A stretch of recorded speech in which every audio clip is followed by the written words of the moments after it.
Artesia Radio Show, and it is our last Pecos Valley Bassmasters fishing update for the year. As you guys concluded your fishing season with not this weekend, but the previous weekend with your end of the year tournament. Championship tournament. Yeah, we did conclude that, and we are wrapped up. We had a championship / year-end banquet that Saturday night, which was a week ago Saturday. And so we are concluded. I thought I'd come in one more time to wrap up the year since I didn't kind of do that last week. Yeah, that's cool. The club will probably get together soon or in the next few months to kind of talk about next year. And just based on some early conversations, are there kind of coalescing around how many tournaments and where you want to have tournaments, some of those types of discussions? Yeah, I had asked everyone to, I sent out a mass text last week and asked everybody to start sending in their personal top 3 lake picks. And a bunch of guys have already done that. And what I'm going to do is take those as they come in, their votes, and then kind of separate them out based on the number of votes they got, And then probably in January is when we'll have our first meeting for 2023. May try to have it actually in person. We haven't had one in person in a long time besides when we meet at the lakes and then our banquet last weekend. But we've got guys kind of scattered. We've got guys in Lee County and down in the Carlsbad area, and then, of course, here in Artesia. So a lot of times they can't make it, but just because everybody's busy and trying to make it to a bass club meeting doesn't always work. But in any case, we're going to do that in January. That's my plan, to vote on officers and to vote on schedule. And personally, I'm looking forward to doing what we did this year, which is having individual day tournaments over the course of next year, which means we've got a lot more tournaments. Instead of one a month, theoretically you've got 2 a month because you got a Saturday and a Sunday, plus fish out at Brantley 4 or 5 times. So that, last year I think we ended up having 19 tournaments because of the way we did it. And so again, if we can do that again, I'm excited about that. And I think our club is too. I think it worked really well, having the boaters against the boaters and the non-boaters against the non-boaters, and having 2 one-day tournaments. And so I'm hoping that the club members thought that worked well, and that's how we go again next year. But that's the plan. We are done for this year. Still fishing to be done. I'm sure a lot of our guys will be fishing all winter probably, especially with Brantley still having water in it. And now we get in this rain this week and last week. Hopefully it'll maintain a certain level of water. I know they're letting it out, but it's coming in too. Right. Well, somebody I was talking to on Saturday up in Roswell, Sunday, I was talking to Thomas, and he had heard they'd had like 4 inches of rain over the last couple of weeks, last week or so. With all the rain they had up there. And I think that's true because all of it wound up above the roof of our trailer. I heard about that. Raining down. I've never seen that before, Joby. Yeah. Rain coming through the sheetrock. It was raining inside the trailer. I've seen that in places, so I have seen it. In houses. Where the roof was no good. Yeah, I have a feeling when my guy gets up there to do the roof, my roofer guy gets up there, I'm going to have him go inside. Okay, cut that out of there. Yeah. Make sure everything's all dried out, and then replace it, because then you worry about mold and whatnot, all that kind of stuff. So. Well, the rain is fantastic. I'm glad we're getting it. I heard on the show this morning, I think you said we have over 9 inches here in Artesia so far this year, which is probably a little below our annual average, but we still got some time left in the year. So hopefully we get above our average this year. But I can tell you, from my perspective, I love the rain, but I hate it around my place because I've got animals, and we raise pigs and a calf, and we've got a horse and goats and all kinds of things. And on that side of my property, I call it our pasture and our pens and our barn. It's just a muddy mess. Yeah. It makes it very difficult to go out there and work with those animals, feed them and everything. And then on my other side of my place, around my shop, it's just a muddy mess because it's gravel. But anyway, but other than that, I love the rain. I'm glad we're getting it. It's good for our soil and good for our country. No, absolutely. We could use it. And good for fishing because it's keeping our lake full. That's right. Now, last year, what were the New Mexico lakes that the club fished? We ended up fishing just Ute, I think, and Brantley. Let me think about that. We may have fished Conscious. I can't remember. But those three lakes over the years have been pretty constant for us. We have also in the past fished lakes like Fort Sumner Lake, Santa Rosa, Elephant Butte. We fished in the past. But this year, I think we did fish Conscious once, and I think we fished Ute once. I'm not 100% on Conscious. Maybe we didn't.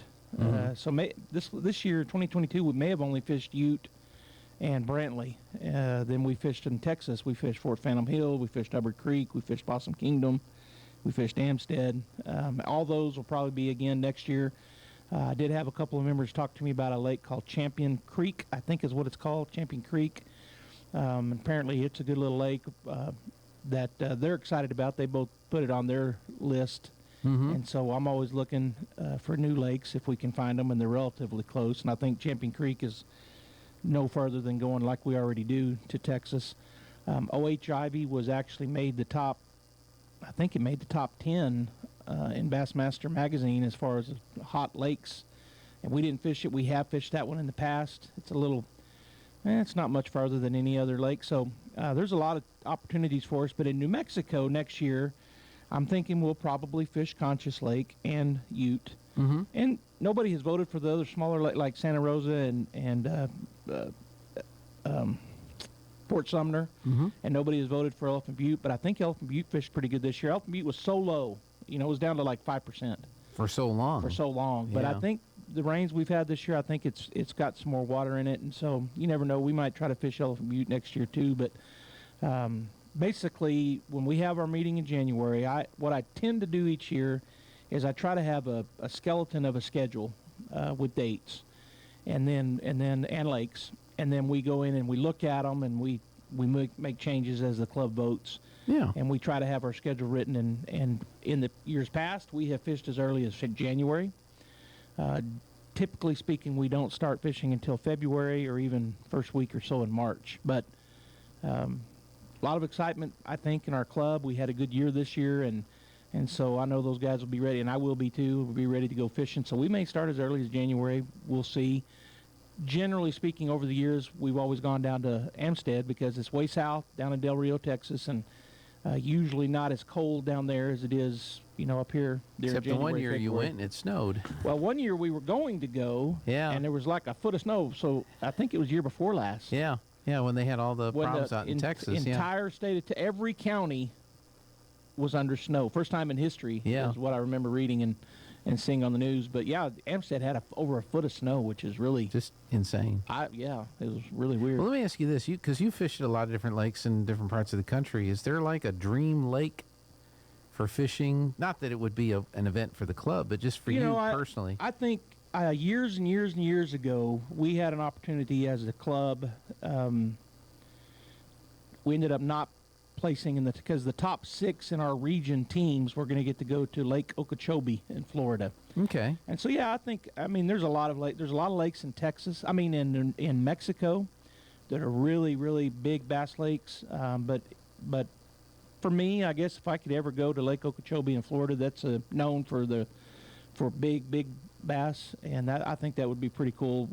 I was pretty excited back when that happened. It was in, I think, the mid-2000s, and there was at the time, I think ESPN had bought BASS, and they were having these 6-man team tournaments, and the New Mexico team tournament so each state would have their tournament, and then the top 6 teams from each state would go to a regional tournament, and then the top 6 teams at each regional tournament were going to the national championships in Lake Okeechobee, Florida. Mm-hmm.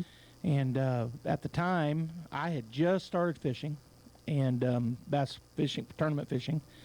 And our club president back then was Brad Young, local, and he fished with us this year. Glad to have Brad fishing with us. He hadn't fished in a while with us. But anyway, he tells the club, hey, there's this opportunity at Elephant Butte, and if in the top 6 teams get to go to Amstead, that's where the regionals are going to be. And so do you guys want to do it? So anyway, we've got a team together. I got to be on it. And we actually finished 7th at New Mexico, so we weren't going to go to Amstead. But then a team backed out, so we were the first alternate, so we got to go. And then we finished 7th at Amstead, but no teams backed out. So yeah, both tournaments we actually finished one place out. But Okeechobee, I guess, would be a neat place for me to go fishing someday. Interesting to see how quickly they recover after the hurricane that came through, and that's something that happens all the time. Right. So I'm sure they're kind of used to it, but Right. Just depending on where it makes landfall. Right. Well, it'd be kind of fun to maybe do that. Yeah, and then Mexico. I know a lot of people that go down to Mexico. There's several big lakes in Mexico that just catch. They catch so many fish, they get tired. That sounds like a fish story. I've had Joby. people tell me that they catch so many fish, they get tired of catching them. Their arms wear out. They're like, let's go take a break. They're just catching so many fish, and big ones too. I mean, they catch big fish down there, and so that would be pretty interesting. Pretty good. I think. So, if anybody's interested, if they want to see what the results from the previous year are, or maybe want to join next year. Yep. And be a part of this, you've got a website. pvbm.club, so our acronym, Pecos Valley Bassmasters.club, not .com, .club. And I haven't put all the final pictures up there or the results for the championship, but everything else is there. And several years previous stuff is there too, so if people just like to look at the pictures and results, and go to our club website and look at all that, and I'll try to get all that kind of wrapped up for this year sometime in the near future. And then also follow us on Facebook. I don't post a lot, haven't been posting a lot on Facebook, but Pecos Valley Bassmasters on Facebook. And I do more during the season, obviously. But really our club website is a good place to go. You can click on the Join tab. It's going to pop up a PDF. It should be fillable, but you can print it, and it tells you where to send it to. And we actually, we had several members join this year following us on our website. So, it works. Good deal. Joby, thank you as always. Thank I guess you. I'll see you Friday night. Yeah. I planning on going. I think there's a football game. I think there might be one. All right. Thanks a lot, Joby. And that's it for this Columbus Day broadcast. We'll see you back here tomorrow.